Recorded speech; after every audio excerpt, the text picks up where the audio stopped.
Soul Garden. Can't find love? That day is over. With just 8 numbers, we can reveal all your secrets to sex and love. We call it Secrets of Birthdays, the Love and Lust Report. Find out the secret to your heart at secretsofbirthdays.com.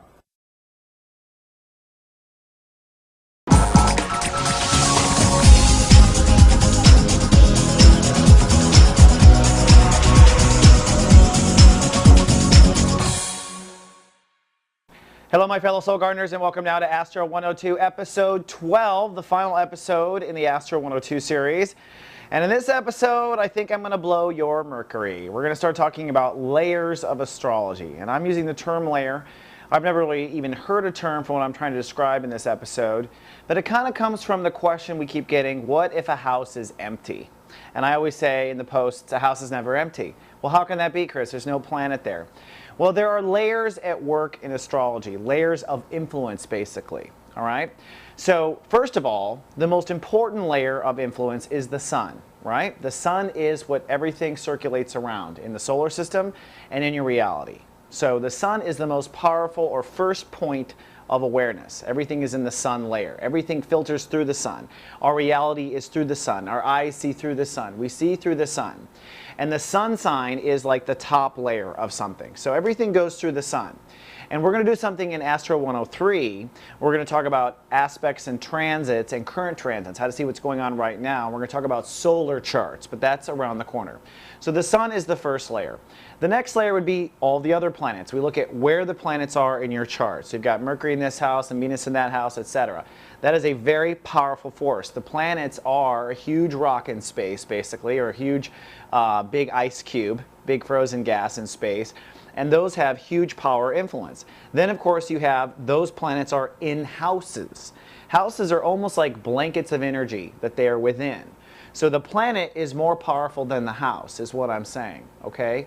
And then the house itself, right, is colored by a ruling sign. A sign rules the house. So you have the sun, the planets, the house ruler, right?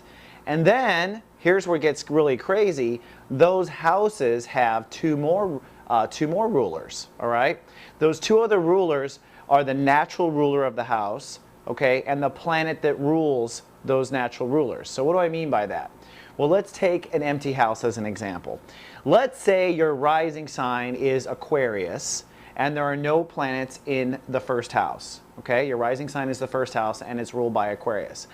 And it's empty. There's no planets. I have an empty first house. Not really. All right? First of all, Aquarius rules the house. So, what rules Aquarius? Uranus. All right? Uranus rules Aquarius. So you have an Aquarius rising and Uranus rules Aquarius. So, we can look at the natal chart and we can see where Uranus is. All right? And let's say Uranus happens to be in the 8th house. Okay, the house of transformation. So what that tells me is although you have an empty first house, it's ruled by Aquarius, and Aquarius's ruler is in the 8th house in, let's say, well, in that case, it would be the opposite of Aquarius is Leo, Virgo. In Virgo, Uranus in Virgo. So what that tells me is you have an Aquarius rising, your personality is ruled by Aquarius virtues and Aquarius behavior, but there's also a subtle influence of 8th house Scorpio energy there too. Okay, so you are an Aquarius rising and you have a little bit of a bent on transformation. Your shocking Aquarius nature has a little bit of a bent on sexuality. You're a sexy Aquarius rising because its ruling planet is in the 8th house, right? So you want to look at that Uranus placement and see how that might play into some subtle characteristics. This is how you get into specifics as far as what an Aquarius rising is. Everyone who has an Aquarius rising has some commonalities, but not every Aquarius rising has Uranus in the 8th. This is an Aquarius rising that's a bit sexier, a bit more shocking, a bit more transformative. When they speak up or interact, there is the motive of transformation behind their personality and their responses. Perhaps they're a bit more of a guarded Aquarius rising because their Uranus is in the 8th house. The ruling planet is being more guarded. It has more to do with boundaries. Perhaps it's a better secret keeper. Perhaps it's a bad secret keeper. Uranus in the 8th would say that Uranus itself is looking to innovate its boundaries. So an Aquarius rising with Uranus in the 8th might be an Aquarius rising that in their young life could not keep a secret, was always blasting information out. As they matured, as that Uranus in the 8th began to grow and innovate over time, that person got better at keeping secrets, got better at boundaries, got better about not going too far in the moment. So that would be one layer to look at. You look at that empty house and see where the ruling planet of the ruling sign is. Now remember, the sign, it goes, let me just remind you again, it's the sun, then the planets, then the house, then the rulership of the house, then the house's natural ruler is the most bottom primitive color. So we just did the ruling sign of the house. Now let's go a step deeper. The house's ruler. The natural ruler of the first house is Mars. Okay, so Mars, Aries, first house, all the same thing. That's like the root of that house. So what's Mars's ruler? What is Aries' ruler? It's Mars. Where is Mars in their natal chart? Okay, well Mars in their natal chart, let's say, is in the 7th house in Leo in this case. Mars is in Leo in the 7th. What does this tell me? Well, this tells me that this is an Aquarius rising. This is an Aquarius rising that has kind of a shocking behavior around them with Uranus in the 8th, shocking in the sense of transformative motives behind that Aquarius rising, secrets behind that Aquarius rising, right? And also sexual information or sexual identity behind that Aquarius rising. Then I go a layer deeper and we look at Mars. Beneath all that sexual 8th house energy are some relationship motives. Okay, because Mars, the ruling planet of the first house, is in the 7th house. There are relationship motives even deeper than that. So now we have a very bright, colorful, deep understanding of this Aquarius rising. This is an Aquarius rising who is going to be dealing with intimacy and trust issues in their expression of their personality, and intimacy and trust issues that are based on relationship motives, relationship willpower. So when they're making a sexy joke, their motive is relationship, whether they're going after a relationship or maybe they're protecting a relationship. You can see how these kind of go together, right?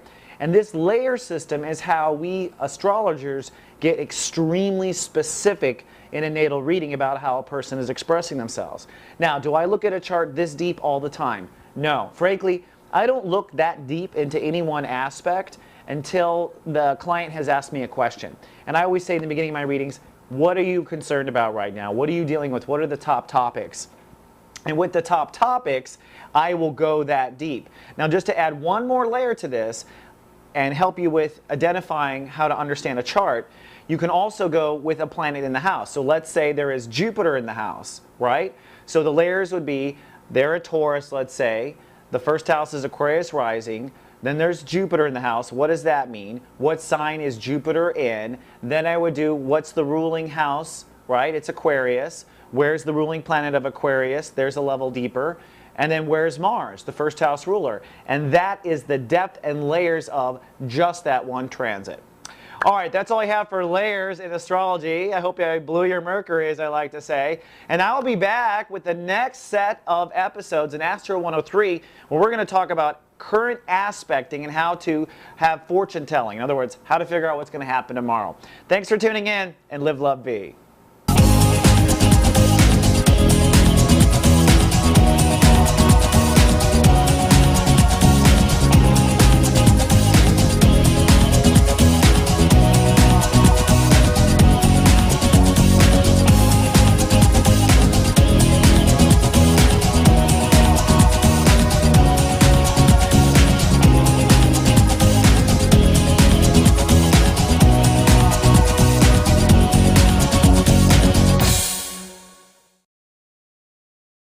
Can't find love?